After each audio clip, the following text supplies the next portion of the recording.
तो हरियाणा मानवाधिकार आयोग के सदस्य दीप भाटिया से स्कूलों की जो कि जर्जर हो चुकी है 97 बिल्डिंग्स के 325 कमरों समेत मिड डे मील पर बातचीत की मेरे सहयोगी अनिल कुमार ने। 97 स्कूलों के 325 कमरों की दयनीय स्थिति को लेकर हरियाणा मानव अधिकार आयोग ने संज्ञान लिया है।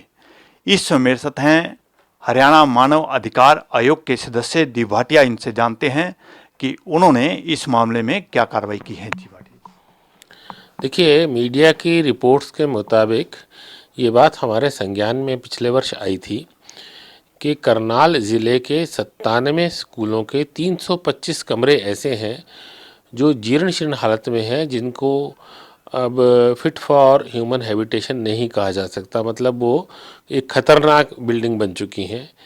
हमने इसके ऊपर सुओ मोटो नोटिस देकर डायरेक्टर एजुकेशन से जवाब मांगा था। कुछ जानकारियां हमारे पास आज भी आई हैं। उनके कुछ अधिकारी डिपार्टमेंट के और टेक्निकल स्टाफ के आए थे, मगर वो आयोग के जो जिज्ञासा थी और जो हम पूछ रहे हैं उसको पूरी तरह संतुष्ट नहीं कर पाए। इसलिए हमने ये आदेश दिया है कि डायरेक्टर या उसका समकक्ष अधिकारी आयोग में स्वयं उपस्थित हो जुलाई के महीने में, और क्या इसमें कार्रवाई हो रही है, क्योंकि बच्चों का, पढ़ाई वाले बच्चों का जो सरकारी स्कूल में जाते हैं उनका भविष्य, उनको एक ठीक माहौल देना एक जैसे सरकार की जिम्मेवारी है, हम लोगों को भी इसमें दायित्व बनता है कि हम उसमें ध्यान रखें। सरकार इसमें काफ़ी कुछ काम कर रही है, लेकिन यदि कोई कमी आती है संज्ञान में, मीडिया के माध्यम से, आप लोगों के माध्यम से आती है, तो हम भी उसे ठीक कराने का और उसमें सुधार कराने का पूरा प्रयास करते हैं। भाटिया जी, एक मिड डे मील को लेकर आपने शिक्षा विभाग की कार्यप्रणाली पर सवाल उठाए हैं, क्या कारण है? देखिए, ये इसी प्रकार से एक विषय आया था कि जो मिड डे मील बच्चों को स्कूलों में सप्लाई किया जा रहा था वो अप टू द मार्क नहीं था, उसका जो स्तर होना चाहिए था वो नहीं था। इस विषय में हमने जानकारी मांगी थी डायरेक्टर एजुकेशन से।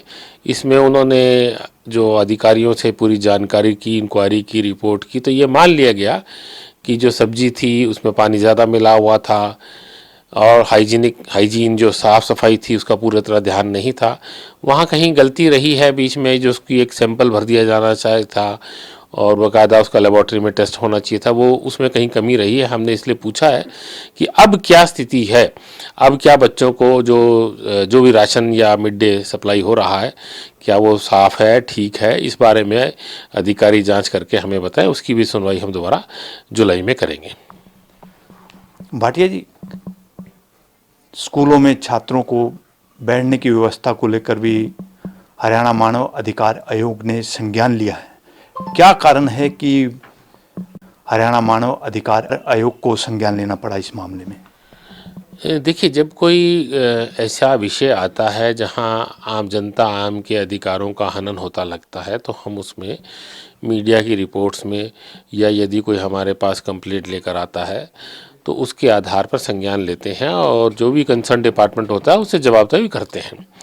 ऐसा ही विषय जो आपने डेस्क का बोला, ये भी मीडिया की रिपोर्ट्स में बात प्रकाशित हुई थी कि हरियाणा के बहुत सारे स्कूलों के अंदर बच्चों के बैठने की व्यवस्था नहीं है, मतलब स्कूल के डेस्क नहीं है।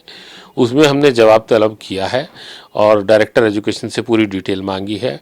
उन्होंने बताया है कि 1700 के करीब उनके पास हैं, 2100 के करीब उनको और चाहिए, जिनका ऑर्डर प्लेस किया जा रहा है, कार्रवाई चल रही है। तो हमारा आयोग का मकसद यही होता है कि जिस प्रकार से सरकार की बनाई हुई नीतियों का नीचे तक जो है पालन हो जाए, और उसके बीच में यदि कोई अड़चन आती है या वो हो, तो उसके लिए हम सरकार के और उनके जो बड़े अधिकारियों के संज्ञान में बातों को लाएं और उसे दुरुस्त कराएं। उसी कड़ी में ये सब एजुकेशन के तीनों केसों का जो आपने हम मुझसे पूछा है, हमने कार्रवाई की है, सुमोटो लिया है, और जुलाई महीने में तीनों के बारे में आगे क्या स्थिति हुई है और सरकार ने कहाँ तक उसमें कार्रवाई की और अधिकारी कितने सजग हैं इस विषय में, इसकी दोबारा से हम सुनवाई प्रॉपर यहाँ चंडीगढ़ में करेंगे।